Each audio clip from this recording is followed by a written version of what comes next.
শ্রীকৃষ্ণের গান গেয়ে সন্তান ভূমিষ্ঠ করলেন এক মহিলার। আগে থেকে ইচ্ছা ছিল সন্তানকে একটু অন্যরকম ভাবে স্বাগত জানানোর। এদিকে মায়ের গান শুনতে শুনতে পৃথিবীর আলো দেখছে এক সন্তান, আর সেই ভিডিও রীতিমতো সোশ্যাল মিডিয়ায় ভাইরাল।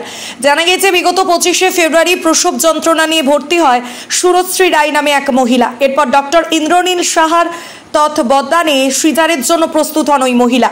এরপর লেবার রুমে নিয়ে যাওয়া হয়। জানা গেছে কিছু সমস্যার জন্য সিজারিয়ান সেকশনে নিয়ে যাওয়া হয় সুরশ্রীকে। তিনি একজন নিজে মিউজিক থেরাপি প্র্যাকটিশনার হিসাবে বেশ কিছু রোগীর সঙ্গে মিউজিক থেরাপি করার অভিজ্ঞতা ছিল তার। আর এদিন নিজে রোগী হয়ে নিজের ওপর মিউজিক থেরাপি করেন। তখনই সন্তান প্রসবের আগে শ্রীকৃষ্ণ ভজন গাইতে থাকেন তিনি, কারণ তার ইচ্ছে হচ্ছিল গান গেয়ে সন্তানকে স্বাগত জানানো। তাই ডাক্তার বাবুদের অনুমতি নিয়ে গান শুরু করেন তিনি। আবার সেই ভিডিও সোশ্যাল মিডিয়ায় ভাইরাল হয়েছে ডাক্তার ইন্দ্রনীল সাহার ফেসবুক পেজে। জানা গেছে তিনি একটি ফুটফুটে কন্যা সন্তান জন্ম দিয়েছেন। ডাক্তার বাবুদের মুখে শুনে খুবই খুশি আনন্দিত হয়েছেন তিনি। সন্তানের নাম রেখেছেন আইডি রায়। এদিন সুরশ্রীর এই আত্মবিশ্বাস ও সাহস দেখে গর্ভবতী মায়েদের মনোবল ও শক্তি যোগাবে বলে মনে করছেন বিশেষজ্ঞরা।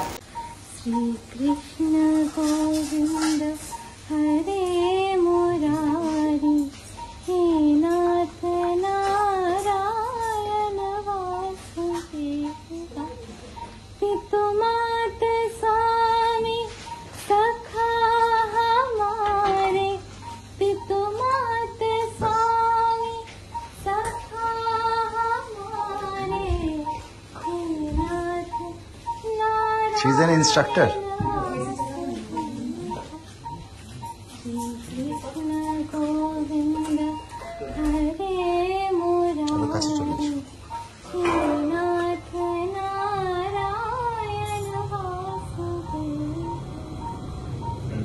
Wow, beautiful.